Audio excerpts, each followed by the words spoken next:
Here's why you should never condition your Timberland boots. I googled the best leather conditioner for Timberland boots, and I bought the first 6 that popped up. Before I test all the conditioners and effectively ruin this perfectly fine pair of Timberland boots, let's talk about why you should never use oil or wax on your Timberland boots.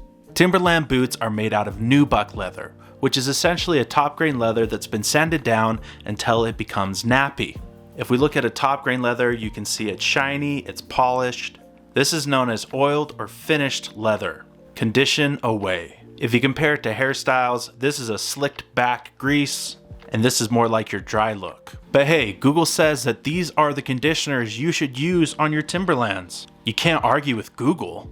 2 of the biggest ingredients to avoid on Nubuck leather are waxes and oils, because it will matte down your nap and it will make it have that polished look, which doesn't make it look like a Timberland boot anymore. So from Google's top 6, I can already see mink oil, beeswax, wax, mink oil, oil, and my holdout is this healing balm. I don't really know what's in it, so this might be the only thing that actually works. I could tell you not to put wax or oil on your Timberland boots, or I could just show you.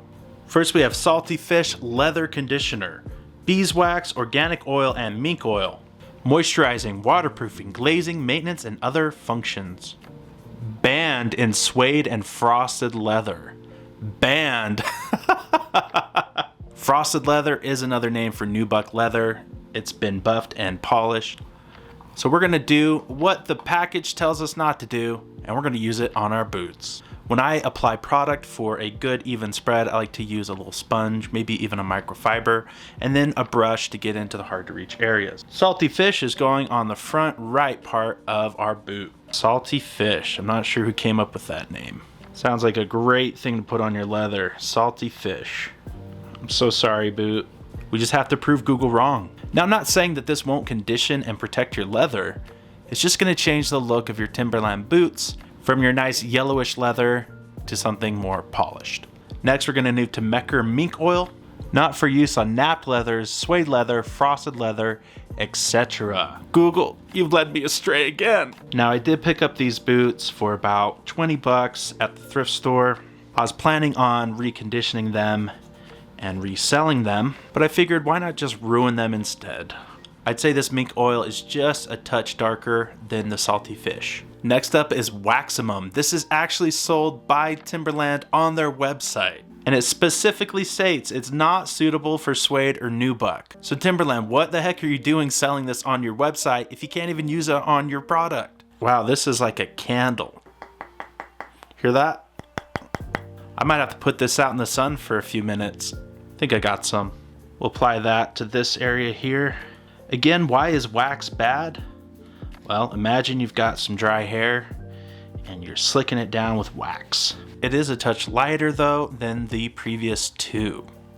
Now let's get into the heavy hitters. These are the liquid conditioners. Bic 4 says it will not darken finished leather.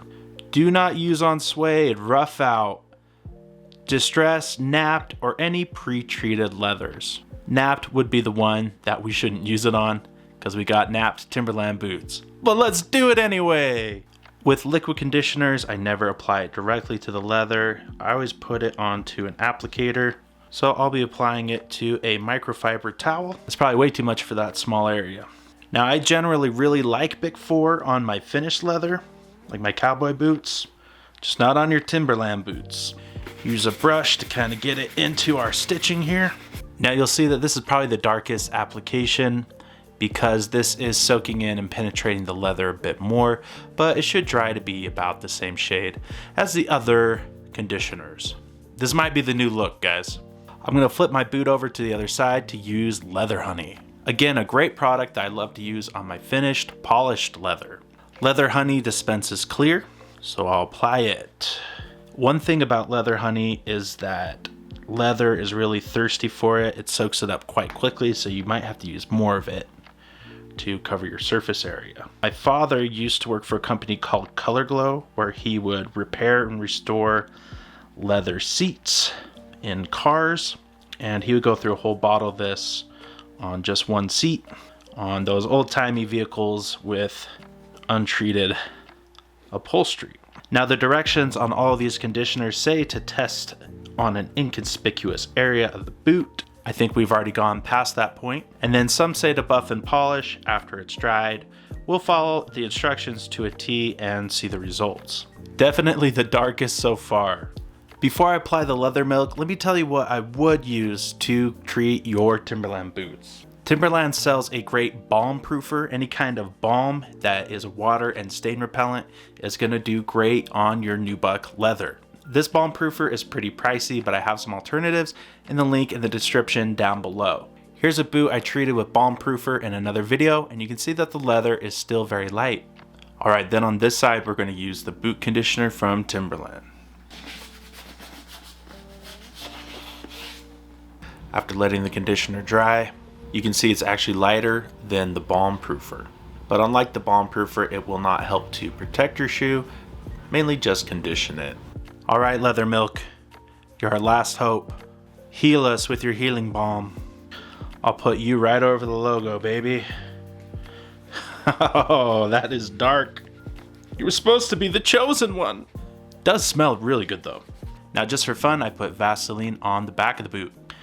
Now I did get a little messy and got some oil on this part of the boot, but we will treat the majority of the area with balm proofer. You'll hold it about 6 inches from the bottle and you will spray back and forth. Now we're gonna let this Frankenstein boot dry, buff and polish it up, remove the tape, and see what we were left with. Just for fun on the tongue, I'm gonna use Rahul's Saddle Butter, my absolute favorite leather conditioner in the whole world. This stuff smells so good. You can warm it up in your hands and apply it directly to the leather. Now this is really gonna darken it. All right, see you in 24 hours. All right, it's been 24 hours. Let's take off some of this tape and check out our before and afters.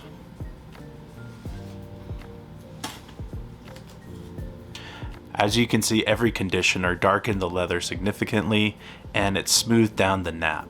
If I cover up some of the striping, this finish isn't necessarily bad looking, it just doesn't look like a Timberland Nubuck leather boot anymore. If we go to this side, we can see the only section that retained its light yellow color.